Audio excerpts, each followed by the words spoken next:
Hello everyone. तो कैसे हैं आप लोग? उम्मीद है आप लोग काफ़ी अच्छे होंगे। तो स्वागत है आपका हमारे यूट्यूब चैनल पर। सो फ्रेंड्स, आज हम आ चुके हैं एक और नई वीडियो के साथ, एक और नए लेक्चर के साथ। ये वीडियो जो हमारा नया नहीं है, इस वीडियो को हमने इससे पहले भी इस चैप्टर को पढ़ लिया है। तो आज हम पढ़ने वाले हैं भारतीय भक्ति परंपरा और मानव मूल्य, जो कि हमारी हिंदी की बुक है। इसका अध्याय एक है यूनिट 2 का। अगर हम अपने अकॉर्डिंग देखें तो चैप्टर 5 है। अगर हम बुक के अकॉर्डिंग देखें तो यूनिट 2 का लेसन 1 है, जिसका नाम है भारत के कुछ प्रमुख भक्त और उनके विचार। तो हमने क्या किया, इससे पहले हमने एक वीडियो पढ़ ली है, एक्सप्लेनेशन कर ली है, जिसमें कि हमने पहले भक्त के बारे में पढ़ा था। और आज हम इस वीडियो में दूसरे भक्त अंडाल के बारे में पूरी वीडियो पढ़ने वाले, चाहे वो कितनी भी लंबी हो, इस वीडियो में हम कंप्लीट कर देंगे। ठीक है, ये फुल एक्सप्लेनेशन होने वाली है विथ नोट्स के साथ, जो कि नोट्स मैंने खुद ही बनाया। मुझे जो इंपॉर्टेंट लगा वो सारी चीज़ें मैंने इसमें ऐड की हैं। तो ज़्यादा टाइम वेस्ट ना करते हुए स्टार्ट करते हैं आज का टॉपिक। लेकिन उससे पहले, अगर आप लोग हमारे चैनल पर नए हैं तो प्लीज़ चैनल को सब्सक्राइब करें एंड ध्यान से बेल आइकन को ऑन कर ले, ताकि जितनी भी आने वाली न्यू वीडियोज़ ना, उन सभी की नोटिफिकेशन आप लोगों तक पहुंच जाए। तो ज़्यादा टाइम वेस्ट ना करते हुए स्टार्ट करते हैं आज का।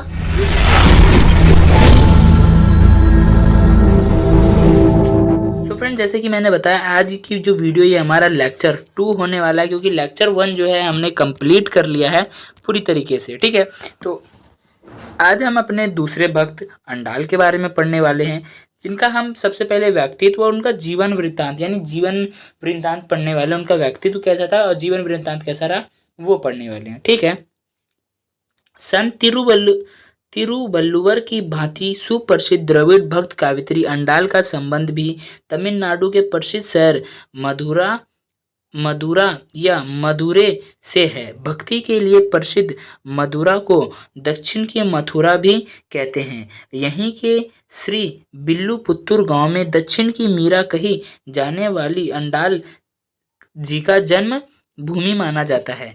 अन्य संतों या भक्तों की भांति अंडाल की भी जन्म संबंधी विवरण हेतु प्रचलित जनश्रुतियों का ही आश्रय लेना पड़ता है। जनश्रुतियाँ क्या होती, देखो, जो हमारे संत तिलुवर की भांति ही सुप्रसिद्ध द्रविड़ भक्ति कावित्री थी, जिनका नाम अंडाल था, उनका भी संबंध कहाँ से था? तमिलनाडु से था।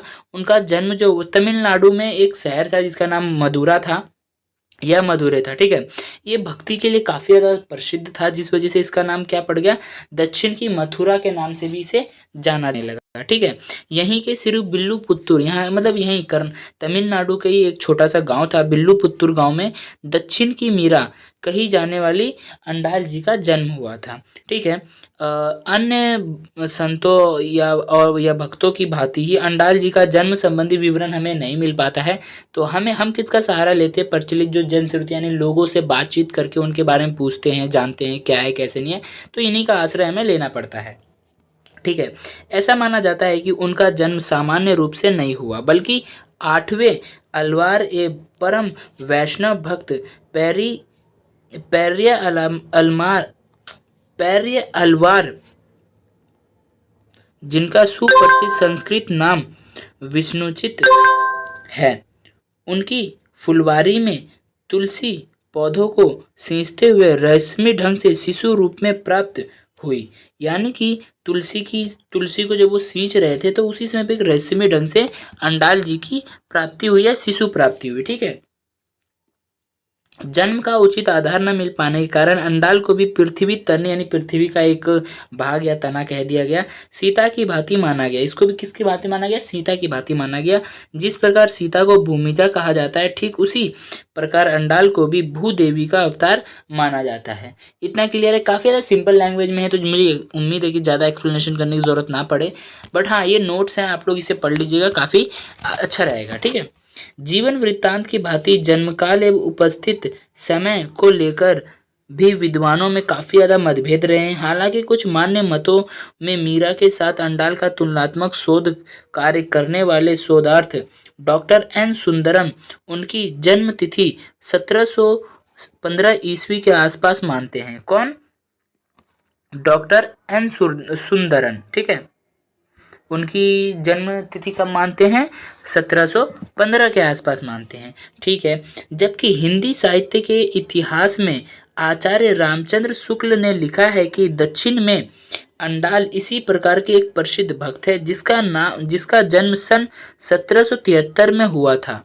अतः शुक्ला जी ने भी इसका समय 1716 ईस्वी के आसपास ही बताया है। इस प्रकार यह कहा जा सकता है कि अंडाल का जन्म 8वीं शताब्दी के पूर्वार्ध में हुआ था। 8वीं शताब्दी के पूर्वार्ध में हुआ था। क्लियर है? हाँ जी, ठीक है, क्लियर है। अंडाल को गोदा, गोदम्बा, कोदे नामों से भी जाना जाता है। हिंदी साहित्य के इतिहास ग्रंथ में जहां अंडाल इनका तमिल नाम एवं गोदा संस्कृत नाम माना जाता है। संस्कृत नाम क्या था अंडाल का? गोदा। ठीक है। वहीं एक मान्यता यह भी प्रचलित है कि बचपन में देवी आदेश पाकर शिशु का नाम गोदा रखा गया था। यह भी एक प्रचलित है कि बचपन में उनको ऐसा प्रचलित है कि बचपन में देवी का आदेश या फिर देवी का स्मरण हुआ, स्वप्न में आया, उन्होंने ये कहा कि बच्चे का नाम क्या होना चाहिए? गोदा होना चाहिए, तो रखा गया। ठीक है। विष्णु चित्त ने ईश्वरी कृपा मानकर बड़े प्यार और श्रद्धा भाव से अंडाल का लालन पालन किया था। ठीक है, इतना क्लियर है? हाँ जी, क्लियर है। अब बढ़ते हैं आगे। घर के सात्विक एवं आध्यात्मिक परिवेश और देव कृपा के कारण बचपन से ही अंडाल में कृष्णा भक्ति के रूप में भगवत भक्ति यानी भगवान के प्रति भक्ति एवं भगवत प्रेम यानी भगवान के प्रति प्रेम के प्रति आकर्षण बढ़ा, यानी उनके प्रति लगाव बढ़ गया, आकर्षण बढ़ा। ठीक है। प्रतिदिन वे ईश्वर भक्ति के गीत गाती और पिता के साथ बड़े प्रेम से मंदिर के लिए माला गूंथा करती। यह माला विष्णु स्वरूप भगवान श्री रंगनाथ को अर्पित की जाती थी। विष्णु का ही एक रूप था, नारायण जिसे हम कहते हैं, उनका ही एक रूप था जो कि श्री रंगनाथ के नाम से उस समय पे प्रचलित थे वहां पर। ठीक है, तमिलनाडु में। क्लियर है? हाँ जी, ठीक है, क्लियर है। अंडाल ईशा प्रेम यानी ईश्वर प्रेम में इतनी खो जाती कि गूंथी हुई माला को पहले स्वयं पहनकर भगवान के सामने खड़ी होकर कहती, क्या मैं आपकी योग्य पत्नी बन सकती हूँ? इसके बाद वह माला श्री रंगनाथ को अर्पित करने के लिए भेजती। यानी कि जो अंडाल थी वो ईश्वर प्रेम में इतनी ज्यादा खो जाती थी कि वो जो माला गूंथती थी उनको पहले वो स्वयं पहन लेती थी और भगवान के सामने, ईश्वर के सामने खड़े होकर कहती थी, क्या मैं आपकी योग्य पत्नी बन सकती हूँ? ये कहने के बाद फिर उनकी जो भी इच्छाएं थी वो पूरी शायद हो जाती होंगी, तो वो माला खोल के वापस अपने रंगनाथ जी के उनके ऊपर अर्पित करने के लिए भेज देती थी। ठीक है। संयोग से एक दिन फूल की माला में सिर का एक बाल चिपका रह जाने के कारण यह भेद खुल गया कि अंडाल द्वारा प्रभु श्री रंगनाथ को जूठी माला चढ़ाई जाती है। यानी कि किसी कारणवश एक दिन ऐसा हुआ कि जो माला थी उसमें अंडाल जी का सर का एक बाल चिपका रह गया, जिसकी वजह से ये पता चल गया, वहाँ का जो पंडित था उसको पता चल गया कि ये जो माला है ये अंडाल ने जो भेजी ये जूठी माला है और इसको ही ये अर्पित करती है, चढ़ाती है ईश्वर के ऊपर। ठीक है। तत्पश्चात यानी उसके बाद मंदिर के पुजारी द्वारा आगे से अंडाल द्वारा बनाई गई माला को चढ़ाने से मना कर दिया गया। और उसने जहाँ वहाँ का जो पुजारी था उसने क्या कहा, उसने कहा कि अंडाल द्वारा जो माला आएगी उसको मंदिर पे या श्री रंगनाथ जी के उस पे नहीं चढ़ानी है, मूर्ति पर नहीं चढ़ानी है। कहते हैं कि भगवान ने स्वयं स्वप्न में विष्णुचित एक पुजारी को दर्शन देकर यह आदेश दिया कि मुझे वही माला अर्पित की जाए जिसे अंडाल ने पहना हो। तभी से अंडाल को धृत मुक्त माला नायिका कहा जाता है। क्या कहा जाता है? धृत मुक्त माला नायिका। क्यों कहा जाता है ये पता चल गया आप लोगों को? इसलिए कहा जाता है क्योंकि जब उन्हें पता चल गया था, वहाँ के जो पुजारी था उसको पता चल गया था कि वो जो माला है वो जूठी माला पहनाती है, तो उन्होंने क्या किया, पुजारी ने मना कर दिया कि अगर अंडाल के वहाँ से अगर माला आती तो भगवान की मूर्ति पर नहीं चढ़ा जाए क्योंकि वो जूठी है कि नहीं? तो उसी तरीके से उनके स्वप्न में विष्णु जी जो कि उनके पिता थे जिन्होंने उनका लालन पालन किया था, और पुजारी के स्वप्न में आकर के उसमें आदेश देते हैं मुझे वही माला अर्पित कीजिए जो माला अंडाल ने पहनी हो या धारण की हो, मुझे वही माला चढ़ानी है। समझ में आया? इसी वजह से उसको जो अंडाल जी थी उनको एक नए नाम से जाना गया। किस नाम से जाना गया? धृतमुक्त माला नायिका कहा जाने लगा। किसको? अंडाल जी को। इतना क्लियर है? हाँ जी, क्लियर है। अब बढ़ते हैं आगे अपने नेक्स्ट पॉइंट पर, प्रसिद्ध 12 अलवारों में से वह 9वीं अलवार थी। प्रसिद्ध 12 अलवार में से वो 9वीं अलवार थी। 12 अलवारों में अंडाल एकमात्र महिला भक्त कावित्री थी। यानी तो 12 अलवार संत थे, उसमें से 9वीं स्थान प्राप्त करने वाली कौन थी? अंडाल थी, जो कि एकमात्र महिला वही थी उनमें। ठीक है। जिस प्रकार मीरा ने अपने समय के तमाम सामाजिक अंत विरोधियों को अस्वीकार करते हुए, यानी जितनी भी विरोध, जितनी भी बाधाएं हैं, उन सभी को हटाते हुए, उन सभी को अस्वीकार करते हुए, उसकी दिशा परिवर्तित करते हुए भक्ति क्षेत्र के महाकाव्य में एक द्रव्यमान नक्षत्र की भांति अमिट प्रतिमान स्थापित किया। ठीक उसी प्रकार द्रविड़ भक्त कावित्री अंडाल ने भी किया। यानी अमिट यानी ना मिटने वाला, ठीक है। प्रतिमान यानी नाम, अमिट प्रतिमान स्थापित कर लिया, जो कि कभी भी वो मिट नहीं सकता। द्रविड़ वो भगवान के साथ जुड़ गया, जिसे आज हम उन्हें पढ़ रहे हैं। कभी मिट सकता है? ये नहीं मिट सकता। अब आता है हमारे अंडाल जी की रचनाएं यानी कृति, तो उन्होंने क्या क्या लिखे उसके बारे में। ठीक है। अंडाल द्वारा रचित 2 ग्रंथ माने जाते हैं। अंडाल द्वारा 2 ग्रंथ रचित माने जाते हैं, जिसमें तिरुप्पावे और नचीर तिरुमोली, ठीक है, ये 2 बुक है जो कि अंडाल जी द्वारा रची गई है। उनके विषय में पढ़ते कि इसमें क्या था, क्या किया। तो देखो, तिरुप्पा पावे का शाब्दिक अर्थ श्री व्रत लिया जाता है या माना जाता है, इसलिए कई स्थानों पर इसे तिरुप्पावे श्री व्रत भी कहा या लिखा जाता है। यह ग्रंथ 30 सुंदर छंदों का एक मुक्त यानी स्वतंत्र काव्य है, जिसमें व्रत निष्ठान यानी कि व्रत के समय पे जो भी उन्हें अनुष्ठान यानी चीजें चाहिए होती है, उसके विषय में लिखित पदों में, लालित पदों में लिखित पुस्तक है। यानी कि व्रत के समय, जब हम व्रत लगते हैं, फास्ट जिसे हम कहते हैं, जब फास्ट के समय पे जो चीजें अनुष्ठान, जो चीजें चाहिए होती है, उन सभी के विषय में उस पदों में लिखा हुआ है, जिसका संबंध भगवत में वर्णित बालू से निर्मित कात्यायनी देवी की पूजा से संबंधित है। समझ में आया? किसकी किसकी पूजा से संबंधित है? कात्यायनी देवी। अब कात्यायनी देवी कौन थी वो तो आप लोगों को पता होगा, मुझे नहीं पता। ठीक है। इसमें कात्यायनी व्रत के अनुकरण के तौर पर मार्गशीर्ष व्रत के रूप में कृष्ण से गोपियों की प्रार्थना का वर्णन किया गया है। यानी कि कात्यायनी देवी, जो कात्यायनी देवी थी, उनके विषय में, उनकी पूजा के विषय में सारी चीजें लिखी गई हैं इसमें। ठीक है।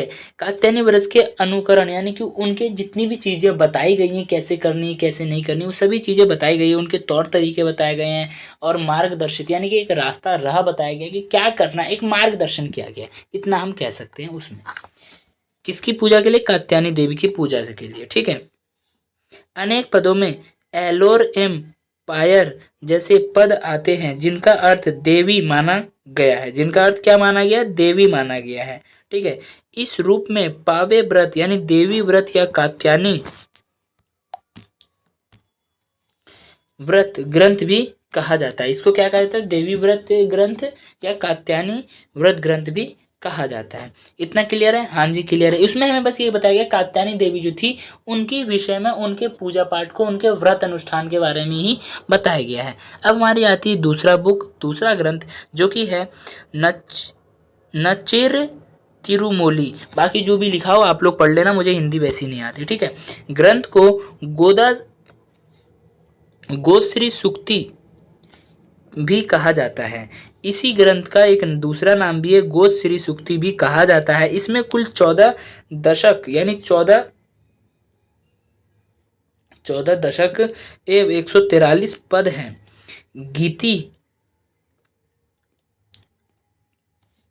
गीति काव्यात्मक शैली में लिखे गए हैं। ये गति क्या है, ये बुक में गीति ही था, इस वजह से मैंने इसको गीति ही लिखा है। ठीक है, क्योंकि मुझे भी इसकी मीन नहीं पता है। गीति काव्यात्मक शैली में लिखे गए हैं। यह पद स्वप्न दृष्टि विवाह, यानी ये जो पद है, ये जो पूरा जो लिखा गया, किस पे लिखा गया? दृष्टि विवाह स्वप्न दृष्टि विवाह को लेकर है। इस ग्रंथ में कृष्णा साक्षात यानी कि कृष्णा के साथ साक्षात यानी कहते हैं ना साक्षात प्रभु के दर्शन हो गए। साक्षात अनेक लीला विरह यानी कि दुख कृष्ण सहयोग के विवाह का वर्णन है। इसमें क्या है 14 दशक हैं या 1400 पन्ने हैं ऐसा कह सकते हैं। पृष्ठ है 143 पद हैं जिसमें वो गीता काव्यात्मक शैली में लिखे गए हैं। और इसमें जो मेन है इसमें लिखा क्या गया है, लिखा गया है स्वप्न दृष्टि के विषय में लिखा गया है। यानी कि उन्होंने सपने में देखा कि उनका विवाह हुआ उसके विषय में लिखा गया। ठीक है। अंडाल के द्वारा तमिल भाषा में लिखे गए इस पद को अंडाल पशुरंगल भी कहते हैं। क्या कहते हैं? अंडाल पशुरंगल भी कहते हैं। इस प्रकार अंडाल द्वारा लिखे गए, यहाँ पे अंदर हो गया है तो क्या होगा, अंडाल द्वारा लिखे हुए कुल पदों की संख्या 173 है जिसे 173 वसु रंगल भी कहते हैं। क्या कहते हैं? 173 वसु रंगल भी कहते हैं। इतना क्लियर है? हाँ ठीक है। श्री वेदांत देशिक आचार्य ने अंडाल को आधार बनाकर गोद श्रुति नामक ग्रंथ लिखा। राजा श्री कृष्णदेव राय ने भी अंडाल के जीवन एवं भक्ति को विषय बनाकर तेलुगु भाषा में अमुक्त मल्यदा महाकाव्य लिखा। तमिल प्रदेश के प्रत्येक प्रमुख विष्णु मंदिर में अंडाल की मूर्ति स्थापित होना यह प्रमाणित करता है कि अंडाल लोक जीवन में देवी के समान पूजने एवं प्रेरणा की प्रतीक थी। कौन? अंडाल। ठीक है। वृंदावन स्थित श्री रंगनाथ मंदिर में भी गोदम्बा उत्सव मनाया जाता है 10 दिनों। यानी कि देखो वृंदावन में एक मंदिर स्थित है श्री रंगनाथ मंदिर, उसमें भी गोदम्बा उत्सव मनाया जाता है। यह 10 दिनों तक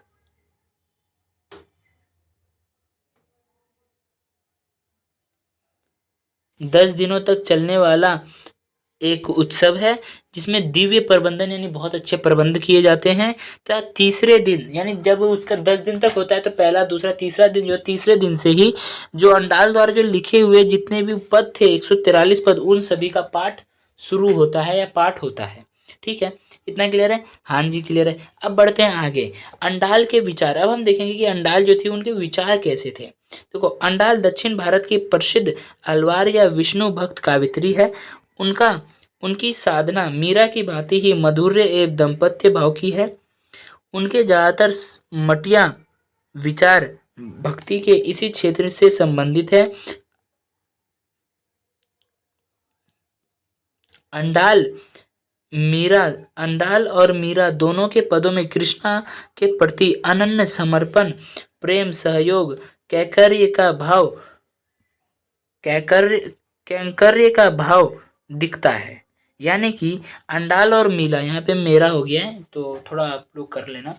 अंडाल और मीरा दोनों के पदों में कृष्णा के प्रति अनन्य प्रेम, समर्पण और सहयोग यानी और दास मतलब उनको अपना सर्वस्व त्याग देना। ठीक है। ऐसा कुछ कह सकते कि जो वो कह दे वही है, यानी उनको अपना सब कुछ मान लेना। अगर वो दिन को रात बता दे जो ठीक है हाँ भाई रात है, मतलब सब कुछ अनन्य भाव दास बन जाना। ठीक है।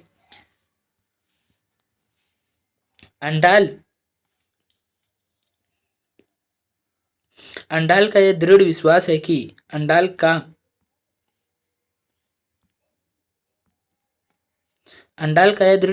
है कि भगवान सर्वभूतर है। यानी जो भगवान है वो सर्वभूतर यानी पूरे ब्रह्मांड में पूरे भूमि पर है और श्री नारायण को छोड़कर अन्य किसी सत्ता में संरक्षण का समर्थन नहीं है। देखो जब जो जिसको मानता है उसके लिए वही है। ठीक है।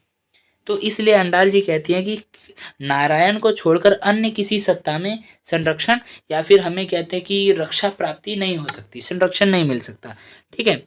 अंडाल इस पर जोर देकर कहती हैं कि श्रद्धा और समर्पण से किया जाने वाला व्रत, उपवास यदि पूर्ण कार्य की मुक्ति प्रदान करेगा ऐसा सोचना भ्रम है। यानी अंडाल जी कहती है कि अगर हम सोचते हैं कि किसी भी कार्य को अगर हम कर रहे हैं अपने पूर्ण श्रद्धा और भाव से कर रहे हैं और हमारे मन में ये है कि इसको करने के बाद मुझे ये चीज़ की प्राप्ति होगा, ये चीज़ मुझे प्राप्त हो जाएगा, ये सोचना क्या है? भ्रम है, गलत है कि नहीं है?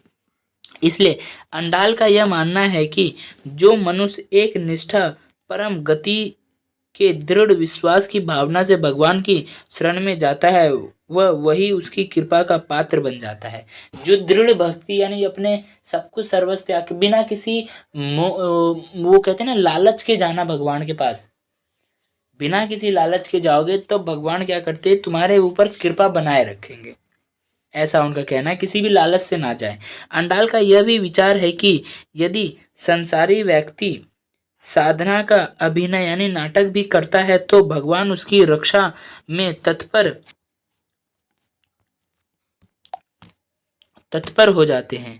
भगवान उसकी रक्षा में तत्पर हो जाते हैं। ठीक है, यानी कि देखो अगर कोई व्यक्ति है, संसारिक व्यक्ति है, वो भगवान की भक्ति और साधना में अगर दिखावा भी करता है ना, अभिनय करता है, नाटक भी करता है, फिर भी जो भगवान है उसकी रक्षा के लिए तत्पर हो जाते हैं, उसकी रक्षा करने के लिए आगे बढ़ जाते हैं। ठीक है, तो इतना क्लियर है? हाँ जी, पूरा क्लियर है। देखो ये पूरे नोट्स थे, मैंने पूरी कोशिश की है कि अच्छे से अच्छे नोट बनाओ। हाँ, मुझे पता है कि मैं एक्सप्लेनेशन अच्छी ना कर पाया इस बार, बट क्योंकि देखो इसमें कुछ एक्सप्लेनेशन करने लायक है ही नहीं।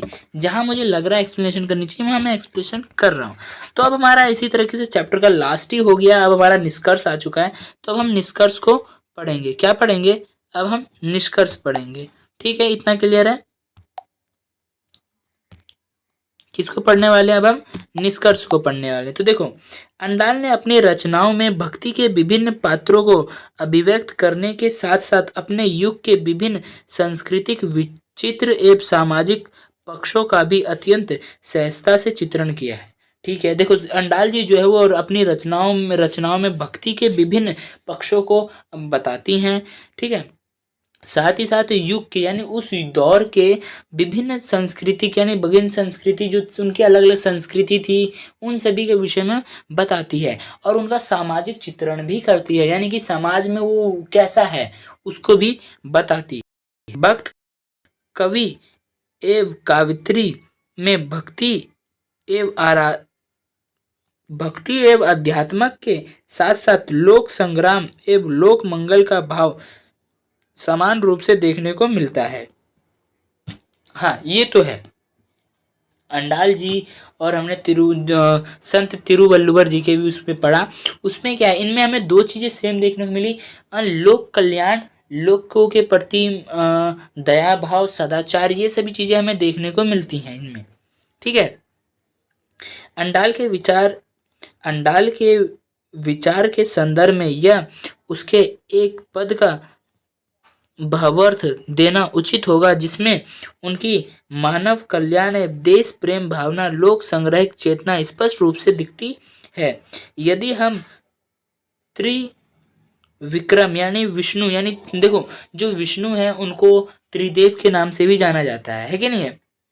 यदि त्रिविक्रम विष्णु के नाम पर कीर्तन करते हुए व्रत आदि के लिए स्नान आदि करके सदाचरण करे तो समस्त देश कष्ट रहित हो जाएगा। ये किसने कहा है? ये बात हमारी अंडाल जी ने कहा है कि अगर हम विष्णु जी के नाम पर कीर्तन करें, उनके लिए ही अगर हम एक अपने मन में श्रद्धा रख ले कि मुझे अभी इस काम को करके भगवान के अपने कीर्तन में जाना है, इसलिए मुझे स्नान करना है, अगर मैं वही सोच के स्नान करूँ शुद्ध भाव से, शुद्ध आचरण से, तो क्या होगा? फुल शुद्ध मतलब पूरी शुद्धता से, तो क्या होगा? मेरा काम सफल होगा और जो देश है, पूरा जो ब्रह्मांड है, वो कष्ट रहित यानी दुखों से मुक्त हो जाएगा। महीने में 3 बार वर्षा होगी, महीने में 3 बार वर्षा होगी। देश में लहलाते खेतों से सुंदर बनेगा, यानी देश जो है खेतों से लहलाएंगे, सुंदर बन जाएगा देश। ठीक है, सरोवर में कमल फूल सुशोभित होंगे। जो नदी तालाब है उसमें क्या है, कमल के फूल जो है वो सुशोभित होंगे, यानी कि उगेंगे, और उनकी सुगंध होंगी, बहुत अच्छा, मतलब वातावरण काफी ज्यादा अच्छा हो जाएगा। ठीक है, रंग बिरंगी मछलियां होंगी। देश जो हमारा देश है, धन देखो धन होता है जो कि आप लोग जानते हो पैसा, और धन्य होता है जो कि हम खाना खाते हैं। ठीक है, से संपूर्ण होगा, गायों के नीचे दूध भरपूर होगा, ग्वाले दिन रात दोहन में व्यस्त रहेंगे, उनकी गगरी दूध से लबालब भरी रहेगी। क्या रहेगी? दूध लबालब भरी रहेगी, लबालब भरी रहेगी। अच्छा जी, तो फ्रेंड्स मुझे उम्मीद है कि आपको समझ में आया होगा। तो आप लोग देख सकते हैं यहाँ पे हमें बस यही चीज़ें, एक उनका अंडाल जी का एक कथन देखने को मिलता है जिसमें कि वो बताती हैं अपने सभी चीज़ों के बारे में, बता रही हैं कि अगर हम कीर्तन करते हैं शुद्ध भाव से, शुद्ध आचरण से, तो हमारे देश में क्या क्या होगी। तो इससे बस हमें यही पता चलता है कि जो अंडाल जी के जो विचार थे, अंडाल जी ने जो मेन फोकस किया है अपना, वो किसी ऊंच नीच जाति धर्म के नाम पर नहीं किया। उन्होंने लोक कल्याण की बात कही है, सदाचार की बात कही है, लोगों से मिल बांट के रहने की बात कही है। ठीक है, तो मुझे उम्मीद है कि आप लोगों को एक्सप्लेनेशन अच्छी लगी हो और नोट्स भी आपको काफ़ी अच्छे लगे होंगे। एंड मुझे उम्मीद है कि आप लोगों ने अभी तक कॉपी पेन में भी उतार लिया होगा। तो अगर आप लोगों को वीडियो अच्छी लगी तो वीडियो को लाइक करें, अपने यार दोस्तों में शेयर करें, और हाँ कोई डाउट हो, कोई प्रॉब्लम हो तो कमेंट करें, और ध्यान से चैनल को सब्सक्राइब कर ले, क्योंकि आने वाली वीडियोस की नोटिफिकेशन आप लोगों तक पहुंच जाए। तो आज की वीडियो में इतना ही, मिलते हैं नेक्स्ट वीडियो में। Bye bye, thanks for watching this video.